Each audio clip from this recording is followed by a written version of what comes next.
Good evening and welcome to Tuesday Night Talking with Turts. My name's Craig Turton, or Turts. I am one of the proud co-founders of 100 Words Mate to Mate. We're a men's health charity, non-for-profit, and our aim is to reduce men's mental health and the rate of suicide that is happening in this country today. So now I need to let you know, I am not a doctor, I am not a psychiatrist or a psychologist. I, in fact, am a painter. Okay, so, but tonight I want to just give you a demonstration of what we're trying to achieve here at 100 Words. Tonight we're launching a campaign called Mate to Mate at 8. So all we're trying to get you to do is get some routine back in your life, because we've all lost routine and structure. Get that routine back in your life and ring a mate at either 8 o'clock in the morning or 8 o'clock at night. Just make that part of your day. Okay, so there'll be a poll come up on the screen. So when you enter, put how you're feeling out of 10 up on the poll, and we'll get back to some, there it is, and we'll get back to some results later. Now, part of the rules of engagement here at Talking with Turts is whenever we engage with someone at 100 Words, we always ask them how their day is going out of 10 or how their week is going out of 10. So that's what we want you to do, okay? Ring a mate and ask them that question. Now, tonight, we are blessed to be the first guest that we've got on Talking with Turts on Tuesday is a mate of mine, North Melbourne young gun, Mr. Mason Wood. G'day, Woodsy. Hey, mate. How you doing, Turts? You good? I'm very good, mate. Thank you so much for joining us tonight. Mate, how's your day been out of 10, buddy? Well, I just rated it, man. I rated it a 9, had a really productive day. I had a really good train this morning, jumped on the bike, had a spin, and then really got into a uni assignment that I was supposed to probably be a little bit further along, but I'm not. But yeah, had a really, really good day. How about you, mate? How'd you rate your day out of 10? I had a cracking day today, mate. I had an 8 out of 10, got everything done at work, and I've been super excited about the launch of the webinar series tonight, and also Mate to Mate at 8. So I've had a ripper. Now, mate, hopefully by the end of this, I can get you up to a 9 or a 10, okay? Because, mate, the poll results are showing that most people are averaging about a 7. So that's pretty good. So as you log on, keep putting that information through. Now, mate, what are the odds on a Tuesday night that two good-looking roosters like you and me would be hanging out? What are the odds? Pretty slim. So I think the people out there are lucky to have us together. I'm looking forward to it. You're a good man. Now, quickly, I just want to say these are the T-shirts. I'm gonna get a few of them. Mesa, I'm going to send you one down. Big cheerio to my niece, Charlie, for doing this for me at very, very short notice. I really appreciate it. Thank you. Now, mate, tell us a little bit about you. Yeah, so me, well, at the minute, I'm down in Geelong, back home, which is nice.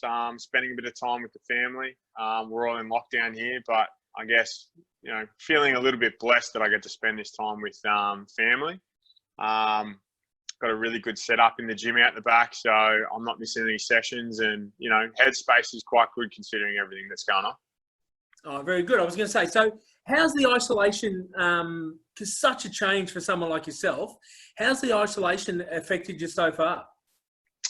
Yeah, I think initially we were going through, you know, quite a rough time with what was going on with, you know, monetary and all that kind of stuff, which I know a lot of people are at the minute, and it was pretty crazy. Like, we're talking about cutting a fair percentage of our wage, and, you know, it is a lot of money when you come down to the nooks and crannies of what we're going to be able to earn over our, you know, lifetime. So it was a bit stressful to begin with, and, you know, I just had to come to terms with it. And once I did, you know, it's been pretty good. Again, you'd love to be able to go and see people and that kind of thing, but, you know, I'm still doing what I love. I love to train hard, and I love the time spent, you know, in the gym, and then doing that with, you know, Dad, like it was in the old days, is, you know, pretty good, and I'm enjoying it. Beautiful. How is it, has it had much of an effect on your mental health?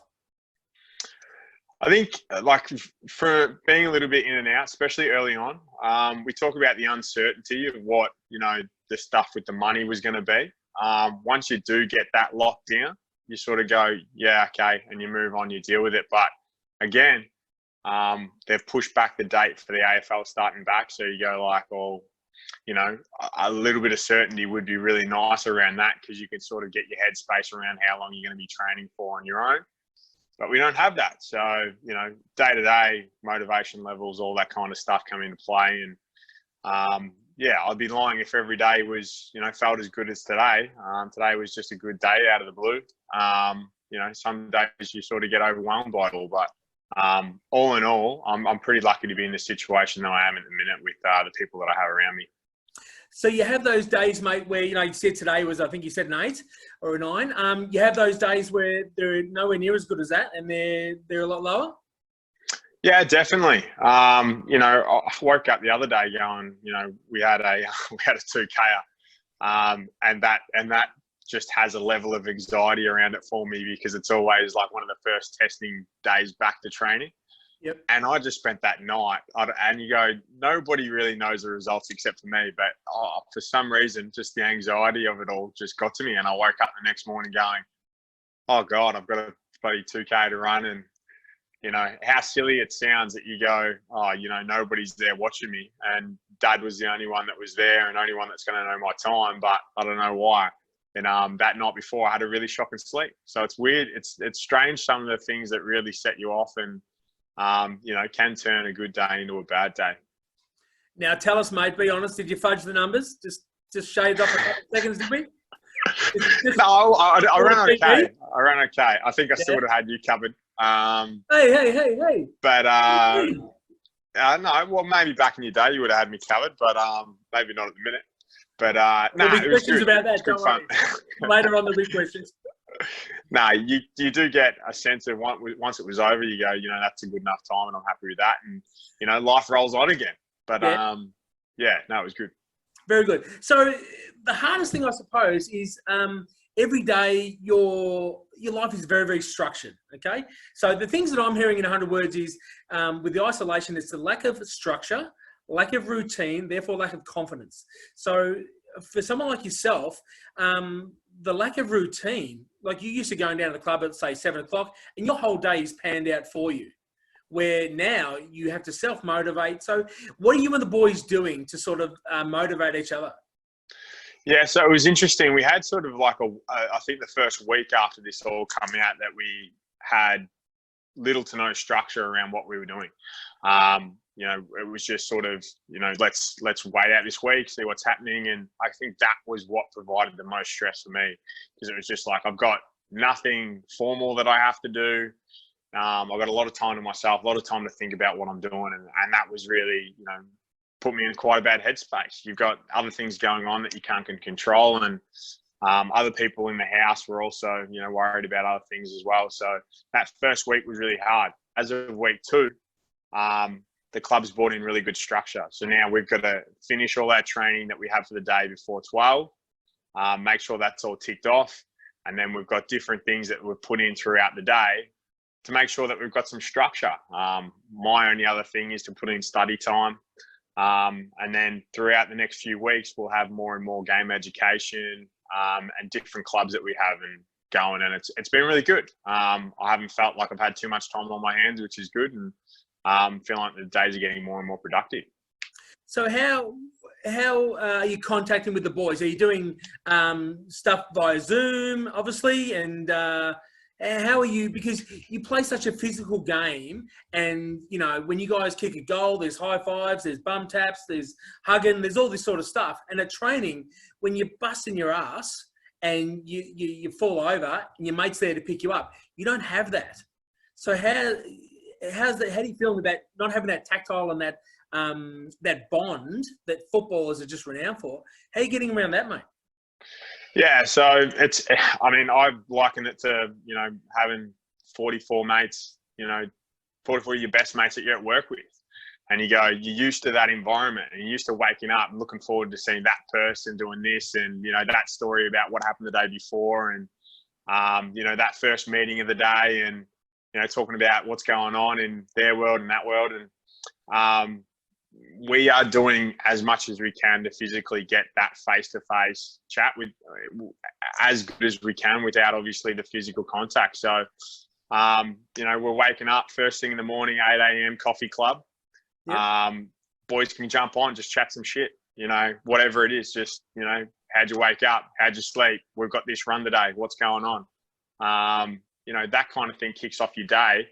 And it's 8 a.m. coffee club, similar to what we're trying to do here with Mate to Mate at 8. Just start that routine and start that day off. And it's good to bounce off blokes. Then we've got, another coffee club once we're finished training at 12 p.m.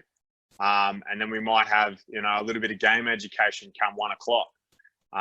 Maybe we've got care groups, which is just, small groups that we have within our lines that you hold each other accountable. We already had that in place, but it's now been a part of the program.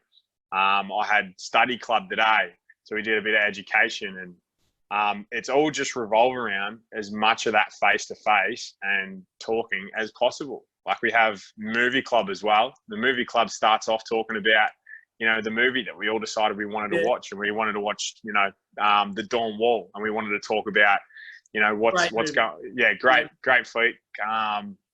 Recommend to anyone that hasn't seen it to watch it. But and talked about, for 10 minutes, what's going on with that, and what do we think about that, and how would you go in that situation, and how different it is to our sport.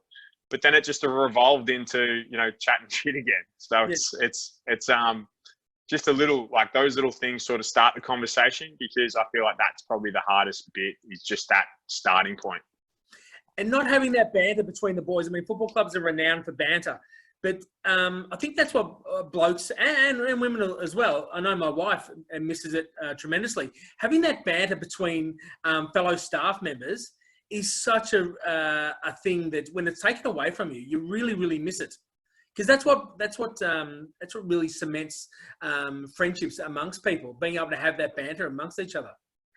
Yeah, certainly. It's I guess we're living in a lucky age where if we're willing to take advantage of what we have at our disposal, you can have WhatsApp groups, you can have, Snapchats, you can have, your Zoom accounts, whatever it is, to keep that banter up, because it is, it does help you get through the day, just chatting to somebody, and it can be the most ridiculous thing ever.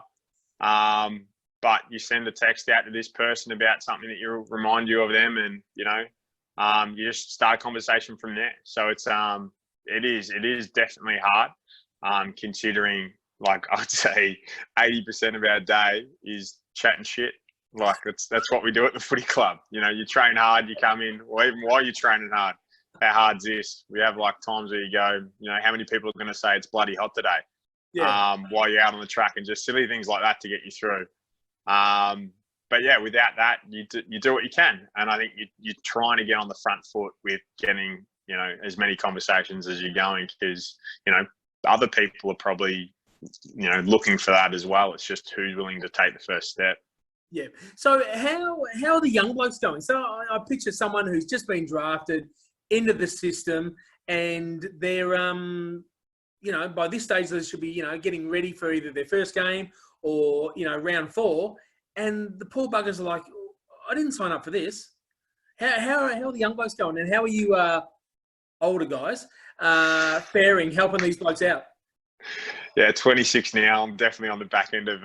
Oh, mate, you called me. Yeah, I'm over the hill. You called me young at the start. Definitely not that anymore. But I try to buddy you up early, buddy. Exactly right. I actually rang all the first years just recently, and had a chat with them, and they're in different spots. We had, one of the youngsters played a couple NAB Cup games and, played really, really well. And then he was going, I'm just, missed out round 1, but was definitely in the mix round 2. And you go, round 2 is going to be freaking 6 months away. And you go, how do you deal with that? So we chatted about that. And then other blokes are rehabbing injuries, whereas they're going, having this extra time, I didn't think I was going to have. And, possibly I might be able to get a game in. So a very different end of the spectrum with those guys. But yeah, they're very much like, I was just wanted to get, put my best foot forward and, do what I can to try to push for a game, play some VFL footy, and that hasn't happened. And you go, they sort of go, oh, I wanted this to happen. And like, you sort of got to get out of yourself and say, everyone else is going, what the hell as well? Like, this doesn't happen every year. So, I think they seem to be doing pretty well, but it is, not the AFL system they obviously thought they were coming into. Yeah. So how have you gone? I mean, footy clubs are very transit places. You've got you get a lot of players coming and going, draftees. You got older guys leaving, and you've got a lot of staff members that, you know, behind the scene bust their ass for you guys day in, day out. And obviously, with what's happened, a lot of those guys have lost their job. You guys staying in contact with those guys and girls? Yeah. So yeah, definitely. So we made a Jack Zeeble actually sent out all the people's numbers that have been you know, stood down for this time, and we reached out to them and made sure that they felt the love, because not many people would know, but you do sort of pay a tax to be a part of the football club. You could go and earn money, a lot more money somewhere else, but you know, you talk to the people that work within the club, they work there because of the environment, and it is that one club sort of environment where everyone feels involved, and you sort of feel to a point like a little bit disappointed that you've let them down, because you know, they were there earning, you know, less money, and now they're earning no money. Yeah. And you're like, that must be really, really hard. So to step outside yourself and reach out to somebody that you do spend all day, every day with. These might not be people that I call regularly, but I see them, you know, 5, 6, 7 days a week, and have a chat with them every day. So it's like, to not see them, you go, you know, is my life worse off without them? So you go, yeah, of course it is. So reach out to them and, you know, make sure that they feel loved, because, you know, we're all in this together. Now, mate, over the last, probably more so the last sort of 3 or 4 years, there's a lot of AFL players that have stepped away from the game due to mental health. And you go back sort of 10 years or even a bit further when Nathan Thompson stepped away. Now it's a lot easier and it's a lot more accepted. So when a guy does do that, how does that affect the playing group and the stigma around that happening? I'd imagine it's a lot easier to do now. And does that promote a lot more meaningful conversation amongst you boys? Yeah, definitely. I think a lot of clubs have had different situations where, you know, blokes have stepped away, and like you said, it is just about starting that conversation. And, you know, the more conversations that we have, the more in touch we can be with each other and how we're going. We're now very, very highly monitored with what we do. When we check in for wellness every day, and they're now bringing out, you know, little questionnaires that we do every probably 4 or 5 days about, you know, how we are feeling and making sure that we're not tipping over the edge. So, you know, we are in quite a privileged position that we are so highly monitored, and, you know, boys being boys don't want to put their hand up and say that I'm not doing particularly well. But by doing these surveys, you might be able to say, you know what, I'm not, you know, firing on all cylinders here. And somebody's there to pull you up and make sure you're feeling all right. But it's definitely player to player, much more open because of, you know, the days that we live in now. And then it's just, like you said, way more widely accepted, and, you know, more disappointed if blokes aren't stepping up and saying that I'm not doing all right, and then recognising the courage that it takes to do so. Is that sort of, you know, because we're trying to reduce the stigma of men's mental health. Is it, as you just said then, it's more encouraged for guys to do so. So when they don't do it, they almost are letting themselves down and the rest of the club by not admitting that something is wrong. So I'd imagine they're encouraged to be a lot more honest now than what they used to be back in the day. Yeah, I mean, nobody's going to be scrutinised highly for not doing it. We're all human and we all go through different things. But, you know, it is about encouraging blokes to say, you know, that I'm not all right, and do it in the right way, and, you know, provide that feedback for somebody in the right way. And, you know, from the other side of point of view, okay, well, how do we go about asking the right questions to be able to leak out an answer? Because like you said, guys just won't do that off their own bat, or some guys will, but others won't. So yeah, educating us on how do you ask a question? What are the right questions? And I think what we're doing here, and just, you know, rating your day out of 10, you know, blokes might go, how's your day? And you might go, yeah, good. And that's enough. Whereas if you rate them, no matter what you rate, if it's not a 10 or it is a 10, you go, why was it a 10? Or why was it a 5? Or could it have been better? What else do you do? You know, which I think is, you know, a great initiative and something that I'm all for. So I think that's what we're trying to do at 100 Words. If I say to you, hey, mate, so how's your day been? Or normally this is what happens. Hey, mate, so how you been? Good, Turts, how are you? And we've asked each other how we're going. Well, we haven't really. Okay, but if I ask you, how's your day out of 10? And you say to me it's a 2, my response to that is, have you had a lot of 2s recently? And when was the last time you had a 7 or an 8? And what does that look like? So then over a period of, really, really quickly, I can find out exactly where you're at and how you've been over the last period of time. And I can even say, how's the last week been? How's the last month been out of 10? And I can get a really good idea of how you're actually traveling. The other thing is too, if you're someone who is struggling, it's a very easy way for you to tell your friend how you're actually feeling rather than going, yeah, mate, I'm okay, I'm fine. That's crap. Okay? It's a really easy way for you, if you're struggling, to answer that question honestly and give your mate who's asking you the information so they can help you. That's all we are trying to do. And that's what Mate to Mate at 8 is all about. We want you to ring your mates at 8, set a routine and ask them how their day is out of 10. They will inevitably give you a number and tell you why. So I think, as you said, mate, you get monitored so heavily at the club. What are things do you think, I know we talked the other day, you talked about setting up a Pilates class with one of the boys or a Zoom bike ride with one of the young blokes. Is that something you think people working in the office in the city or anywhere else could do? They could ring a mate of theirs because they share the same they both like to ride bikes. Okay, so let's set up a Zoom and we'll do a time trial at 1 o'clock, for example. Yeah, exactly. I think for us, we're lucky that there's 44 other blokes that are very highly interested in what we do. And there's other blokes that, that are definitely trying to train harder and do more and that kind of thing. And it's sort of just like, okay, pick a group that you want to be a part of. Now, for the rest of the world that don't have, that sort of level of, stuff that's going on in their lives at the minute, finding somebody that you might have something in common with. To be able to do something like that. I don't know exactly what it is, but, is it you guys both watch a movie and then, talk about it afterwards? Or is it you listen to a podcast or, whatever it is and, debrief on it afterwards? But, yeah, finding an activity to do together. Yeah, I said to you the other day, I'm trying to organise to do a Skype session with one of the boys that in the first year and just said, I don't feel like my training's been up to standard. I said, well, can we Zoom in? Can we do it together? It's not going to be the same, but it's the next best thing is doing it face to face. So, yeah, I think going out of your way and trying to come up with something is definitely the hard part, but the enjoyment that you get out of it and all that kind of stuff is well worth it. So, yeah, it's I think that's definitely a great strategy to try to employ. Now, the other day too, we talked about mindfulness and how mindfulness is such an important way for you to center yourself. And I made the comment to you that you see a lot of guys running around on the field and they'll just have a 1 or 2 word on their wrist. Talk me through that.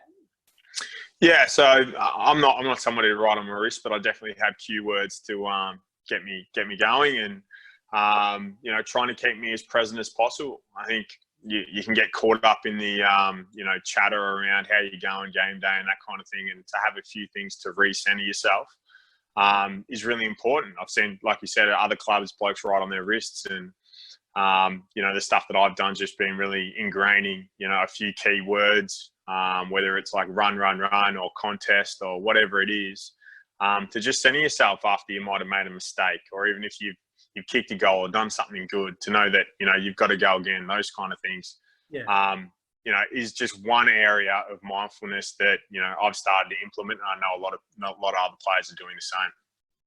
That would not have been a thing even even 3 years ago. It seems to be a fairly recent thing. Yeah, I think definitely the movement's going forward. I got into mindfulness because I was looking for that next thing.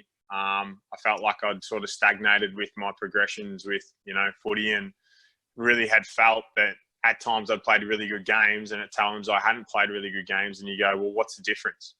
And it is just what's between your ears. And you go, how hard is that? Just have a positive mindset about things. But, how do you deal with adversity? How do you deal with, the stresses of footy and that kind of thing? And really delving into that part of your psyche to make sure that you're going to have bad games at times, but, or bad quarters, but one quarter doesn't turn into 2, one game doesn't turn into 3, that kind of thing. So I think it is the biggest point of improvement that, you know, the sporting world's going to have in the next 10 years. So do you find a lot of the boys, so mindfulness is, you know, about gratitude and empathy as well. So I'd imagine in a team environment, that's really, really important. Yeah, definitely. I think you can get sucked into thinking that, you know, we aren't in a very privileged position, and, you know, just the day-to-day stuff of coming into training and running around and kicking a footy gets swept under the rug at times. And especially when times are hard, everything's a bit woe is me. And, you know, whether it's you're not getting picked or you haven't had a kick for a while, or, you know, that kind of thing, having a little bit of gratitude for the fact that you can run around and kick a footy with, you know, 44 mates, although at times you're being asked to run your ass off, you know, it does lose that if you're not, you know, avidly aware of how lucky we are. And it's, you know, there's plenty of other things that you can be grateful for, but, you know, I think as people, we tend to look at the negative rather than the positive in our situation, which, you know, I think is just part of human nature, but something that with your mindfulness, you can definitely change. Yeah. Mate, we've got a couple of questions here. Got a question from Matt from Mitcham, it looks like. What do you do if you're having a tough day? What do you do to try and turn it around, mate? Yeah, so I think the biggest thing is acknowledging that it is a tough day and that maybe you're not in the best headspace ever. I think that's what I really used to struggle with. I used to spend 2 or 3 days mulling over the fact that, you know, I might have been dropped, or, you know, whatever it is, I'm got kicking woes, all that kind of stuff. And you really sit in this really bad headspace. And, you know, the first step to changing that is realizing where you are in that headspace. So, yeah, I think after that you go, well, we need some positive self-talk, or we need to clear my head, or, you know, whatever it is, which is where the mindfulness really comes in handy. You might do a meditation just to pull yourself out. You might call somebody, the person, your mentor, that you might lean on and say, you know what, this isn't going as well as I would have thought. And he might go, you know, just provide a little bit of outside, you know, an outside look on your inside and go, mate, things aren't going as bad as you think you are. You've dramatized it. And you go, okay, yeah, no, you're right.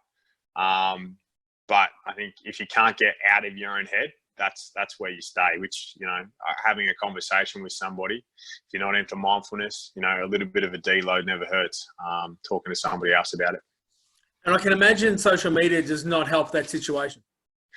No, definitely. I got in quite a bad way a couple of years ago, where I was just, you know, really getting sucked into all the social media stuff and who's saying this about the footy club, you know, somebody saying something about me, and just pretty much deleted or unfollowed just about everything that had to do with football, while I got my head in, you know, the right place for me, and, you know, followed them all back and all that kind of thing. And now it just doesn't faze me. But I know plenty of blokes read into comments after games and these kinds of things, and it's hard not to, because, you know, you go, why does this person can have an opinion about my performance and that kind of thing? Like, what other industry in the world has that? And you go, okay, well, what are they actually saying here? And does this person's opinion really matter that much? And yeah, but if you don't know any different, it's hard not to. So yeah, mate, thank you so much for joining us. Mate, you'll be able to put this in your dossier and say that you were on the very, very first show and first episode of Talking with Turts. Mate, thank you so much. On behalf of myself and all of the boys at 100 Words, we really, really appreciate you coming on tonight and being really open and honest. And guys who are watching, this is all we want you to do. At 8 o'clock in the morning or 8 o'clock at night, ring a mate, have a really open and honest conversation. Ask them how they're going out of 10, okay? And look, you can see how easily it was for Meso and I to spin the wheels and just chat openly. So, mate, thank you very, very much. I'll send you one of these T-shirts. You're a good man. Beautiful. And hopefully we'll see you soon. Now, before we go, guys, next week we have a gentleman by the name of Luke Richards, dear friend of mine, ultra marathon swimmer, turned to swimming when the shit hit the fan for him and he was in a really, really dark place, and he's fought through from real adversity. He's got a hell of a story. So next Tuesday night, Meso, I know you'll be signing in. Next Tuesday, Talking with Turts, Luke Richards. hell of a bloke, hell of a story. Meso, again, thank you very much, buddy. I'll talk to you during the week. No, I really enjoyed it. Thanks for having me, guys. You're a good man. Thanks, buddy. Too easy. See you guys. See you, mate. Thanks, everybody. We'll see you next week.